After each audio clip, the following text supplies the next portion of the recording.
City Manager Ed Zuercher, and welcome to another edition of On the Job, the show where we talk to Phoenix employees about the work they do every day. The City of Phoenix Parks and Recreation Department has 29 swimming pools, and we're here at the newest pool, a remodeled Cortez pool at 35th and Dunlap. I'm here today with Aquatics Supervisor Becky Hulett. Thanks for having me here. Thanks. Good to be with you. Thanks for inviting So me. first of all, let's start just by talking about this great place. This is an old pool that's being redone, and it's now looks fantastic. Tell us about it. Very excited to have it open this year. It was closed in 2009 for some renovations.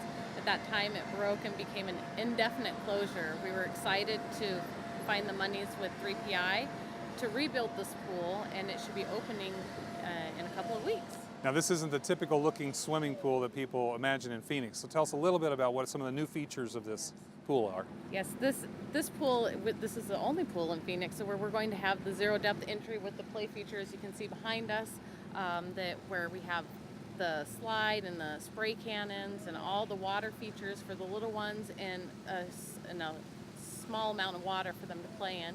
We have 3 separate bodies of water, so we have our slides over here that will be able to accommodate those older kids as well. And then we have our competition pool, which is going to be for swimming lessons, teaching swimming lessons. We'll have diving boards as well on that pool.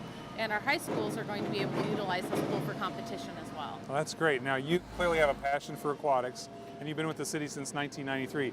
Tell us a little bit about your career with the city of Phoenix. How did it begin, and how did you get to where you are now? I started as a lifeguard in '93 and worked my way up. Part-time? As a part-time lifeguard, correct. During the summer, I was a college student, and it's a great job to keep along with high school, college. So I started this thanks to a friend who got me into lifeguarding. And then I promoted through and started managing the pools during the summer while I began my career as a teacher. And when I decided to have children, I was just doing the pool managing in the summertime and stay-at-home mom during the rest of the year. In 2004, it was time for me to go back to work, and I had the opportunity to promote to a recreation coordinator. And at that time, In aquatics? In aquatics. Okay. And I was overseeing 8 of the 29 pools at the time. And about 7 years was promoted to the Aquatics Supervisor, where I now oversee all the 29 pools, the staff, and the programming. Now, what does that mean to be an aquatics supervisor? People might think it's just a summer job, but really it's year-round, yes? Correct. It is a year-round job. We began applications for the following summer every year in November. We train all throughout the off-season, if that's what you would like to call it, November through March. We have high schools utilizing many of our swimming pools, and we're staffing those through November. My job really is to look at our aquatic trends, research, and try to keep us on the cutting edge of what's going on in our industry and provide training and curriculum for our lifeguards for the upcoming summer. So you started as a teacher. My guess is a lot of this role in aquatics is still being a teacher in some way. What do you find rewarding about this job? I love that we are able to connect with the community to teach a life skill that kids will take on, starting at the swimming pools, the kids that come to the swimming pools.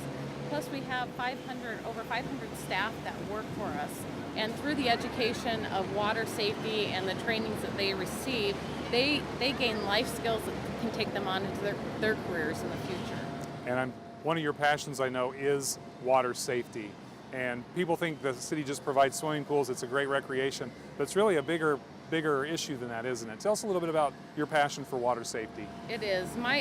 My passion really does talk about the drownings and how do we prevent that? How do we stop it? How do we teach people what they need to know to prevent the senseless drownings? And we can do that in 3 quick ways. We need to have that adult supervision. We hear that all the time, watch your kids around water. But watching your kids is really about that interactive watching. You can't be passive reading a newspaper or talking on the phone, socializing. You really need to be engaged in watching your kids. You know, the second way to help this is put all non-swimmers in life jackets that are properly fitted. We can use the life jacket can be the car seat of water. So we need to put those non-swimmers in life jackets, not just in the ocean, not just in the rivers and lakes, but in the swimming pools. And that's a great way to look at it, as like a car seat. Great. Yes. And then lastly, we need to teach all of our kids how to swim. And that's one of our biggest programs that we have in the city of Phoenix, is teaching kids how to swim. And if you don't learn by 3rd grade, research says you probably never will learn to swim. So it's important to get those kids in the pools young, teach them how to swim. It's a life skill, and it will help as a layer of protection. Well, Becky, thanks for sharing your passion for water safety and this great new pool with us. Thanks for having me. If you're interested in learning more about water safety, go to our website, phoenix.gov. For On the Job, I'm City Manager Ed Zuercher.